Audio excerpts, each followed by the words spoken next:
जय हिंद सभी student and सभी लोगों को। देखिए आज हम इस क्लास में जो है क्लास 12th का जो है न्यू सेशन जो 2025 में एग्ज़ाम देगा। कब?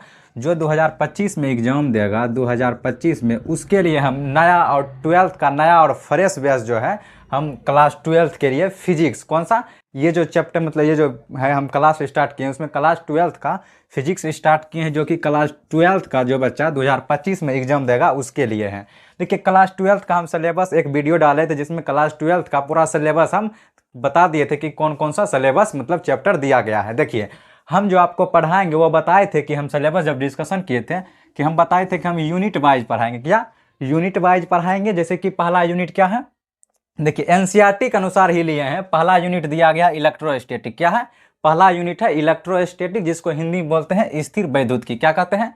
पहला यूनिट का नाम है इलेक्ट्रोस्टैटिक, जिसको हिंदी में बोलते हैं स्थिर वैद्युत की। इसमें 2 चैप्टर आता है। कितना आता है? एनसीईआरटी के अनुसार पहला यूनिट इलेक्ट्रोस्टैटिक यानी कि स्थिर वैद्युत की में 2 चैप्टर आता है, जो कि पहला चैप्टर दिया गया है इलेक्ट्रिक चार्जेज एंड फील्ड। क्या है?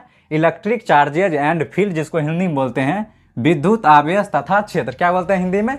विद्युत आवेश तथा क्षेत्र। उसके बाद इसी में इलेक्ट्रोस्टैटिक्स का दूसरा जो चैप्टर है उसको बोलते हैं इलेक्ट्रोस्टैटिक पोटेंशियल एंड कैपेसिटेंस। क्या बोलते हैं? इलेक्ट्रोस्टैटिक पोटेंशियल एंड कैपेसिटेंस, जिसको हिंदी में बोलते हैं स्थिर विद्युत विभव तथा धारिता। स्थिर विद्युत विभव तथा धारिता। देखिए ये जो इलेक्ट्रोस्टैटिक यूनिट है, जब आपको मतलब 60 ऑब्जेक्टिव या 50 ऑब्जेक्टिव देता था तो वो कितना मार्क्स का आता था? वो 8 मार्क्स का आता था। कितना आता था? 8 नंबर का। इसमें से मतलब इलेक्ट्रोस्टैटिक अगर दोनों चैप्टर आप कवर कर दिएगा तो आपको 8 नंबर मिल जाता था। लेकिन जब से मतलब ये कोरोना काल हुआ और ऑब्जेक्टिव 100 कर दिया था तो उसमें 16 से 20 नंबर सिर्फ एक यूनिट इलेक्ट्रोस्टैटिक्स से आता था। यानी कि बच्चा अगर इलेक्ट्रोस्टैटिक्स करके जाता था तो उसको 16 या 20 नंबर आराम से आ जाता था। देखिए ये जो इलेक्ट्रोस्टैटिक्स है इसमें पूरा जो मतलब इसमें जो आप पढ़िएगा उसमें सिर्फ एक ही चिड़िया के जो पढ़िएगा जिसका नाम है चार्ज। इसमें आपको चार्ज के सिवा कुछ नहीं पढ़ना है।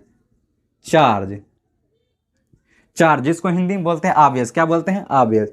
अभी आपको पता नहीं होगा कि आवेश क्या है, लेकिन आपको पता होगा क्लास 12th में 2 बुक है। क्लास 12th में कितना बुक है? क्लास 12th में 2 बुक है, जिसमें कि बुक 1 जो है पूरा बुक 1 पूरा बुक जो है बुक 1 जो है जिसको पार्ट 1 बोलते हैं, उसमें सिर्फ पहला जो जितना भी यूनिट दिया गया उसमें सिर्फ चार्ज के बारे में ही दिया गया। हम पहले जानेंगे कि इलेक्ट्रोस्टैटिक्स मतलब फिजिक्स का इलेक्ट्रोस्टैटिक कहते किसको है, पहले इसको जानेंगे। उसके बाद हम बताएंगे कि चार्ज क्या है, जो कि पूरा इलेक्ट्रोस्टैटिक्स में चार्ज का ही चर्चा होगा। तो चलिए हम स्टार्ट करते हैं कि इलेक्ट्रोस्टैटिक किसे कहते हैं। देखिए इलेक्ट्रोस्टैटिक्स लिखा गया, देखिए इलेक्ट्रोस्टैटिक्स, ये 2 शब्द इसमें आपको देखने को मिलता होगा। स्थिर विद्युत की। क्या लिखा है? स्थिर विद्युत की, और इंग्लिश में बोले तो इलेक्ट्रोस्टैटिक्स। देखिए इलेक्ट्रोस्टैटिक्स,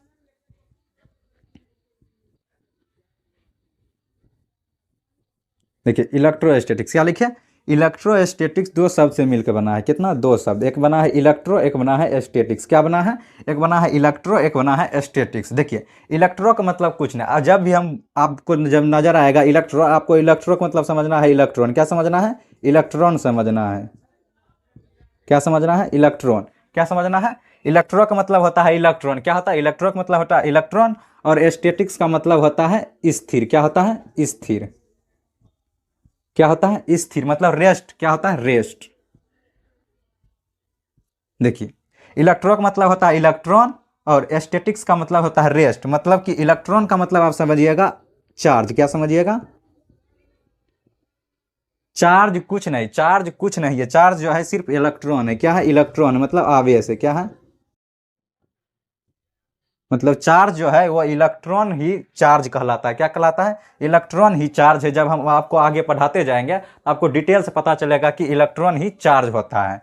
देखिए जो मतलब कि अगर हम बोलें इलेक्ट्रोस्टैटिक्स क्या है तो बोलेंगे फिजिक्स का वह भाग। क्या बोलेंगे? फिजिक्स का वह भाग या फिजिक्स की वह शाखा जिसमें हम स्थिर चार्ज के बारे में पढ़ते हैं। क्या पढ़ते हैं? स्थिर चार्ज के बारे में पढ़ते हैं, तो उसे क्या कहते हैं? इलेक्ट्रोस्टैटिक्स। लेकिन जब आप स्टैंडर्ड बुक मतलब और अच्छा बुक पढ़िएगा तो उसमें इसके बारे में और मतलब बताया मतलब दिया रहता है कि मतलब ज़्यादातर बुक में यही रहता है कि फिजिक्स की वह शाखा जिसमें हम स्थिर चार्ज मतलब स्थिर आवेश के बारे में पढ़ते हैं तो उसे क्या कहते हैं? इलेक्ट्रोस्टैटिक्स। नहीं, लेकिन जब हम मतलब इलेक्ट्रोस्टैटिक्स में हम जानेंगे कि चार्ज गति भी करता है, चार्ज गति भी करता है, लेकिन वह किसी बाह्य एनर्जी मतलब बाह्य ऊर्जा के कारण अगर नहीं करे, तब पर भी हम किस में पढ़ते हैं, इलेक्ट्रोस्टैटिक्स में ही पढ़ते हैं। मतलब कि पहला ऐसे बोल सकते हैं कि मतलब फिजिक्स की वह शाखा जिसमें हम लोग स्थिर आवेश के बारे में पढ़ते हैं, लेकिन उसमें विदाउट बाहरी एनर्जी मतलब बाहरी ऊर्जा के बिना भी अगर आवेश मतलब चार्ज अगर गमन करता है तो किस में पढ़ते हैं, इलेक्ट्रोस्टैटिक्स में ही पढ़ते हैं।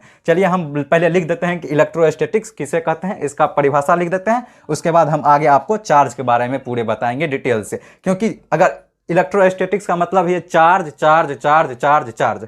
जैसे कि अगर क्रिकेट होता है तो उसमें क्या होगा, उसमें या तो मतलब चौका लगेगा या तो छक्का लगेगा, मतलब उसमें रन ही गिनती होता है, उसमें या तो आउट होगा या तो रन लगेगा। उसी प्रकार अगर जब आपको जैसे हम बोलेंगे इलेक्ट्रोस्टैटिक्स, आपको दिमाग में आना चाहिए चार्ज। क्या आना चाहिए, चार्ज। चार्ज का मतलब अलग अलग मतलब इसका मतलब डिमांड होता है, मतलब इसका नौटंकी होता है। अगर चार्ज ऐसे नौटंकी करेगा तो उसका कुछ अलग प्रभाव निकलेगा, अगर चार्ज कुछ ऐसे नौटंकी करेगा तो उसका एक अलग प्रभाव होता है। मतलब इसमें पूरा खेला चार्ज के नौटंकी के बारे में है। अगर चार्ज के नौटंकी का आप समझ लिए तो आपको इलेक्ट्रोस्टैटिक्स आपको पूरा तरह से समझ आ जाएगा। चलिए पहले हम देख लेते हैं इलेक्ट्रोस्टैटिक क्या है, उसके बाद चार्ज का जितना भी नौटंकी है उसको हम पढ़ेंगे।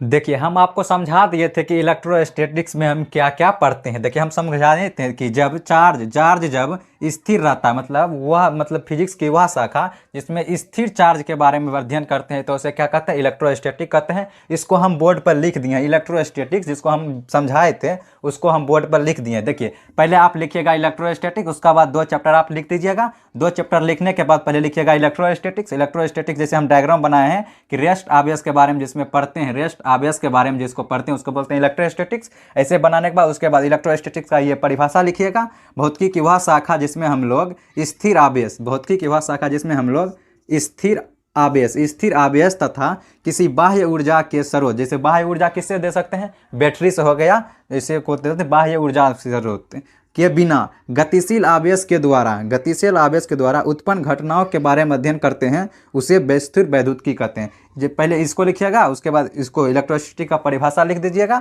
इलेक्ट्रोस्टैटिक के परिभाषा लिखने के बाद आप डबल या स्टार पॉइंट में लिख सकते हैं, स्थिर वैद्युतिकी में आवेश स्थिर होते हैं। हम बताएं कि स्थिर वैद्युतिकी में आवेश स्थिर होते हैं या किसी बाह्य ऊर्जा स्रोत जैसे बैटरी के द्वारा गति में भी हो सकते हैं। मतलब स्थिर तो आवेश रहता है, लेकिन उसे किसी बाह्य ऊर्जा के द्वारा उसको गति में ला करके भी हम इलेक्ट्रोस्टैटिक्स में ही पढ़ते हैं। इसके बाद देखिए इतना लिखने के बाद उसके बाद पहला चैप्टर आप हेडिंग लगाइएगा, इलेक्ट्रिक चार्जेज एंड फील्ड, जिसको बोलते हैं विद्युत आवेश तथा क्षेत्र। जब इसको मतलब पहला चैप्टर हम स्टार्ट क्या करेंगे, इलेक्ट्रिक चार्ज एंड फील्ड। इसके लिखने के बाद ये लिखिएगा इलेक्ट्रिक चार्ज एंड फील्ड, पहला चैप्टर दीजिएगा हेडिंग में। उसके बाद फिर हम आगे लिखते हैं कि क्या पढ़ना है। देखिए इलेक्ट्रोस्टैटिक्स का परिभाषा लिख लिए। आप जानते हैं कि मतलब चार्ज क्या, हम बोले थे इसमें क्या पढ़ना है, चार्ज के नौटंकी के बारे में पढ़ना है। मतलब अगर देखते हैं पहले कि चार्ज आया कहाँ से, उसको जानने से पहले हम देखेंगे कि पूरा जो ब्रह्मांड है, ब्रह्मांड कितनी चीज़ से मिलकर बना है। मतलब ये जो पूरा यूनिवर्स है, मतलब ब्रह्मांड किस चीज़ से मिलकर बना है। हम जानते हैं कि देखिए अत्यधिकतर देखते होंगे कि ब्रह्मांड में 2 ही चीज़ आपको ज़्यादातर दिखता होगा।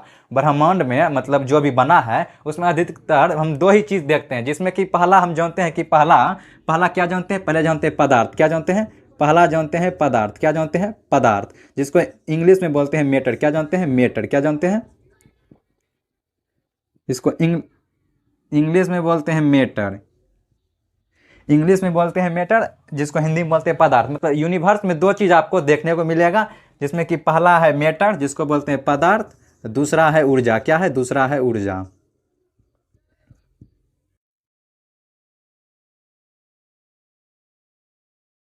दूसरा है पहला पदार्थ, दूसरा है एनर्जी। देखिए मतलब पदार्थ से भी ज़्यादा जो है मतलब ऊर्जा है। क्या है, ऊर्जा है। देखिए हम जब पृथ्वी पर रहते हैं, पृथ्वी पर देखते हुए ऊर्जा का सबसे ज़्यादातर स्रोत क्या है, मतलब सन है, मतलब क्या है, सूरज है। लेकिन हम जो पृथ्वी पर रहते हैं, ऐसा ग्रह मतलब यूनिवर्स में मतलब ब्रह्मांड में ढेरों सारे हैं। कितना है, ढेरों सारे हैं। उसमें से एक पृथ्वी है। क्या है, उसमें से एक पृथ्वी है, जिसमें भी मतलब सबसे ऊर्जा का स्रोत क्या है, मतलब ऊर्जा का स्रोत सूर्य का प्रकाश है। उसी प्रकार हम कह सकते हैं कि मतलब पूरा जो ब्रह्मांड बना है, ये जो पूरा ब्रह्मांड है, ब्रह्मांड में अत्यधिकांश भाग किससे बना हुआ है, वो बना है ऊर्जा से। कितना से, ऊर्जा से बना है। उसके बाद दूसरा स्थान दीजिएगा पदार्थ का। अब जानते हैं कि पदार्थ क्या है, मतलब पदार्थ का बहुत सारे गुण होता है। क्या होता है? पदार्थ का बहुत सारा गुण होता है। जैसे कि पदार्थ का एक गुण है कि उसको क्या होता है, उसका आकार एक निश्चित होता है। मतलब पदार्थ है तो उसका उसमें आकार होता है। क्या होता है? पदार्थ में आकार भी होता है, उसका कुछ ना कुछ क्षेत्रफल होता है, उसका कुछ ना कुछ आयतन होता है। ये क्या है? ये उसका गुण है। पदार्थ का क्या है? गुण है। पदार्थ में कलर होता है। क्या होता है? पदार्थ में कलर होता है। उसी प्रकार आवेश भी क्या है? आवेश भी पदार्थ का एक गुण है। क्या है? हम बोले थे ना आवेश। क्या बोले थे? आवेश। हम आपको बताए थे कि आवेश, आवेश भी क्या है? आवेश भी क्या है? पदार्थ का एक गुण है। क्या है? पदार्थ का एक गुण है।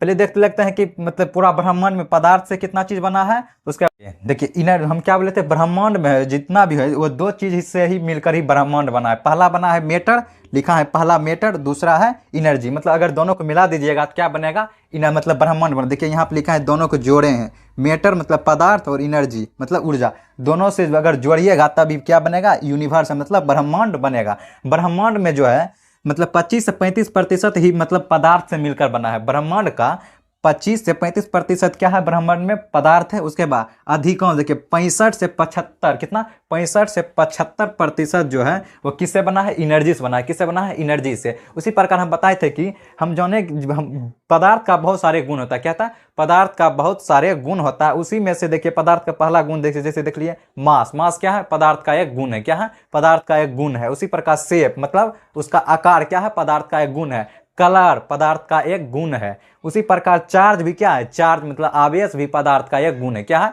आवेश भी क्या है? पदार्थ का एक गुण है। अगर हम आवेश के बारे में बोले तो बोल सकते हैं कि आवेश जो है पदार्थ का एक गुण है। बोल सकते हैं पदार्थ का एक गुण है। लेकिन आवेश जो है पदार्थ का एक मूलभूत गुण है। क्या है? मूलभूत गुण है। देखिए मूलभूत किसको बोलते हैं? मूलभूत उसको बोलते हैं जिसके मतलब होता है उसके पीछे अब कुछ नहीं हो सकता। जैसे अगर बोले कि ये मतलब ये जो है इसके आगे ये मूलभूत है, मतलब इसके आगे मूलभूत का मतलब इसके पीछे और कुछ नहीं है। जैसे हम बोलते हैं हम मूलभूत है मतलब आगे की, मतलब आगे मूलभूत है मतलब पीछा और कुछ नहीं हो सकता है। उसी प्रकार अगर हम बोले कि चार्ज क्या है? पदार्थ का एक मूलभूत गुण है, मतलब चार्ज के पीछे अब कुछ नहीं है। हम आवेश के बारे में क्या परिभाषा बोल सकते हैं? अगर हम आवेश के परिभाषा बोले तो हम बोल सकते हैं, क्या बोल सकते हैं?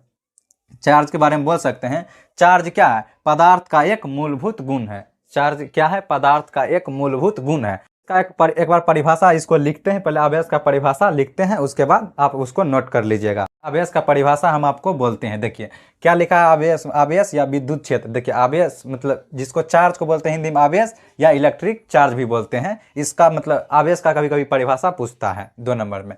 देखिए आप लिख सकते हैं पदार्थ का मतलब पदार्थ का वह मूलभूत गुण, हम पहले समझा दिए हैं। पदार्थ का वह मूलभूत गुण जिसके द्वारा वह आकर्षण, विकर्षण, विद्युत चुंबकीय प्रभाव उत्पन्न करता है तो उसे आवेश कहते हैं। मतलब ये जो प्रभाव लिखे हैं ये मतलब ये जो प्रभाव लिखे हैं, देखिए आवेश के बहुत सारे प्रभाव होते हैं। मतलब आवेश के बहुत सारे प्रभाव होते हैं, मतलब उसके आवेश के बहुत सारे गुण होते हैं। अगले क्लास में हम आवेश के बहुत सारे गुण देखेंगे। आवेश के बहुत सारे गुण होते हैं जो कि हम अगले क्लास में देखेंगे। आज तो हम बता दिए थे कि हम पहला चैप्टर इलेक्ट्रोस्टैटिक्स यूनिट हम स्टार्ट कर रहे हैं। चलिए मिलते हैं अगले वीडियो में। आज के लिए इतना ही। देखिए हम जो बताएंगे आवेश के गुण वो अगले क्लास में बताएंगे। चलिए।